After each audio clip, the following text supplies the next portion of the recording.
Natamani leo tuzungumze kwenye eneo la mahusiano, na nitazungumza na mabinti na vijana na Mungu atatusaidia kwenye hilo eneo. Eneo la mahusiano ni eneo ambalo lina katika vitu ambavyo vinashiriki sana kuwatoa watu kwa Mungu, lakini pia kuwatoa watu kwenye njia ya kusudi, ni ile eneo. Na nini kinasababisha? Ni watu kutokuwa na mtazamo sahihi kuhusu upendo, au watu kutokujua upendo ni nini. Ndio maana tuna watu ambao wameenda kuwa na watu wanaowatamani alafu wakawaacha watu wanaowapenda. Umeona? Na ni kwa sababu gani?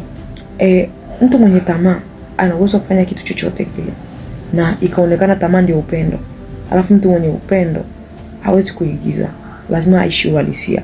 Kwa hiyo vinavyokuja kutofautiana, tamaa huwa ina nguvu sana. Ina nguvu sana, lakini ina nguvu ambayo haidumu. Ni kama moto wa majani makavu. Wewe unawaka kwa kasi, kwa pupa sana, alafu baadaye unazima tu ghafla. Lakini upendo nguvu yake huwa inadumu. Na ndio maana Biblia inasema upendo una nguvu kuliko mauti. Watu wengi walipohisi wanapendwa wakaingia kwenye mahusiano na watu, na ndio hapo uhusiano wao na Mungu ukafa. Kwa nini? Kuna watu waliingia kwenye dhambi. Kuna watu muda wao mwingi wanaanza kuwekeza kwenye mahusiano. Na ukiangalia eneo la mahusiano ni eneo ambalo kama huna ufahamu wa kutosha, ni eneo ambalo linatumia akili nyingi, linatumia nguvu nyingi. Kwa nguvu ya kuwekeza kwenye maendeleo, au nguvu ya kuwekeza kwenye ubunifu, au nguvu ya kuwekeza kwenye maeneo ya fursa, mtu anatumia ile nguvu kwenye mahusiano. Na watu wengi wanadhani kwamba mahusiano ndo jambo kubwa kuliko yote kwenye maisha, lakini jambo kubwa kwenye maisha ni kusudi, na mahusiano ni kaeneo kadogo sana kwenye maisha ya mtu. Kwa hiyo mahusiano yanategemeana na kusudi. Kwa ni kitu kadogo sana, lakini watu wanaliacha kusudi kwa sababu ya mahusiano. Unaweza kuona mtu wa Mungu namna ambavyo kuna uzembe mwingi unafanyika hapo kwa watu kutokujua. Na Biblia inasema watu wanaangamia kwa kukosa maarifa. Kukosa maarifa sahihi, watu wengi wanaangamia. Upendo wowote, kama Biblia inavyosema kwamba Mungu aliupenda ulimwengu akamtoa mwana wa pekee, kila anayemwamini asipotee awe na uzima. Upendo wowote ule, lengo lake ni mtu asipotee. Lengo lake ni mtu awe na uzima. Upendo unamaanisha kutoa. Kutoa, watu wengi wanadhaniaga huwa ni fedha, lakini sio fedha. Ni kwa namna gani unajitoa kumlinda huyu mtu asipotee? Ni namna gani unajitoa kumsaidia huyu mtu afikie kusudi lake? Kwa namna gani unajitoa kuhakikisha mtu haharibikiwi kimaisha? Lakini mtu akishaona neno kutoa, anajua ni kutoa pesa, kutoa mwili, kutoa hiki na hiki, kumtoa mtu out, kumnunulia mtu ice cream, kufanya nini? Ndio anaona ndio upendo. Lakini kwa nini Mungu anamtoa Yesu? Ni ili mtu asipotee. Kwa kutoa kokote ndani ya upendo ni ili mtu asiharibikiwe. Lakini kutoa kokote kule ambapo lengo ni mtu kujitafutia mambo yake, au mtu kumharibia mtu mwingine future yake, huo sio upendo. Biblia inasema katika kitabu cha Wakorintho wa kwanza sura ya 13 ule mstari wa 5, upendo haukosi kuwa na adabu, lakini hautafuti mambo yake yenyewe. Kwamba ukishaona mtu yuko kutafuta mambo yake mwenyewe, au yuko kukukosea adabu, maana yake sio upendo. Kukukosea adabu ni pamoja na nini? Ni pamoja na kukufanya wewe umkosee Mungu. Mungu cha kwanza alitupenda sisi, alafu akatuagiza sisi tupende. Maana yake upendo wowote utakao kuja baada ya ule upendo wa Mungu, maana yake haupaswi kututoa kwa Mungu, kwa sababu tukitoka kwa Mungu tumepotea. Tukitoka kwa Mungu tumeangamia. Sasa mtu yoyote anayekupenda hatakuwa na sababu yoyote ya kufanya kitu au kukushawishi kitu ambacho kitakutoa kwa Mungu. Mtu anayekupenda hata kukosea adabu. Kukosea adabu ni pamoja na kuwa na matendo yoyote au viashiria vyovyote ambavyo lengo lake ni kumkosea Mungu, lakini pia kukushushia heshima. Huwezi kuwa na mahusiano na mtu ambaye yuko huru kukushika anavyotaka. Mimi ninaongea na watu waliokoka. Mtu ambaye hajaokoka hawezi kunielewa. Nikikwambia sasa hivi una mahusiano msishikane, hautonielewa.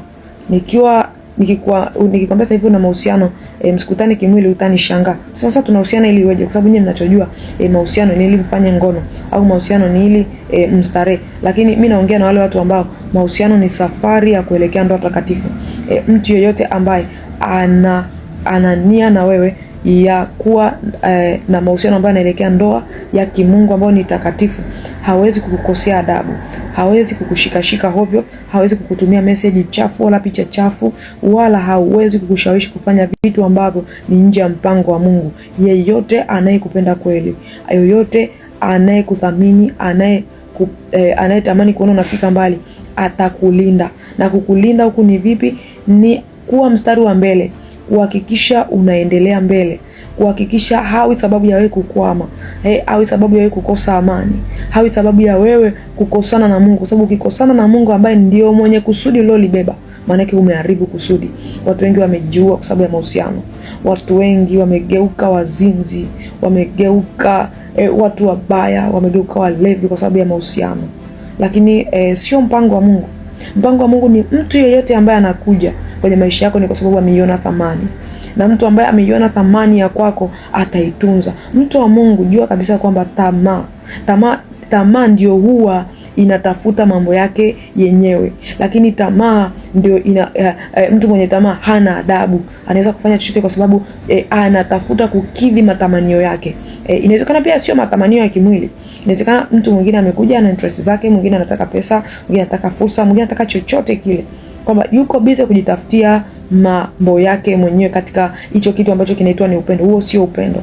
Upendo ni kutaka kuona unaendelea mbele, ni kutaka kuona unainuka, ni kutaka kuona yale maono ulionayo anasukuma na kuwa ni sehemu yake, ni kutaka kuona unakuwa na ushirika vizuri na Mungu. Kwa sababu kadri unavyokuwa na ushirika na Mungu vizuri, kadri unavyozidi kumpenda Mungu, maana yake unaweza kumtendea na mtu vile vile ambavyo unamtendea Mungu. Kwa anakupenda kweli, atahakikisha haukosani na Mungu, atahakikisha haugombani na Mungu, atahakikisha unakuwa karibu na Mungu. Kwa sababu mtu yeyote ambaye yuko karibu na Mungu ana uhakika wa kumtendea mwingine mema. Lakini kama mtu yuko tayari kutokumtii Mungu, yuko tayari kumkosea Mungu, maana yake hata wewe mwanadamu anaweza asikutii, anaweza asikuheshimu, anaweza asikufuate kile unachosema. Mungu, kama mtu anaweza kumdharau Mungu, usidhani kwamba anaweza akakuheshimu. Kama amekuheshimu wewe akamdharau Mungu, maana yake unatengeneza bomu. Au wewe unamtoa kwa Mungu, maana yake unatengeneza bomu ambalo siku zijazo litakusumbua. Mtu anayempenda mtu kweli lazima namba moja aheshimu sana ule uhusiano wake na Mungu, ule ushirika wake na Mungu, na asiwe sababu ya kuharibu kwa namna yoyote ile. Ukiona mtu anakukosea adabu, ukiona mtu anakuvunjia heshima, mtu anajitafutia mambo yake yenyewe, mmeelewana asubuhi anakuita ghetto, anakuambia njoo ghetto unisalimie, hatutafanya chochote na nini na nini, au mnakutana kwenye mazingira ambayo sio mazuri, maana yake hapo hakuna upendo. Kuna kitu kinatafutwa, na upendo hautafuti mambo yake yenyewe. Upendo siku zote uko kumlinda mtu asipotee, uko kumlinda mtu asiangamie, uko kumlinda mtu aweze kufikia kusudi lake ambalo amepewa hapa duniani. Mungu akubariki sana.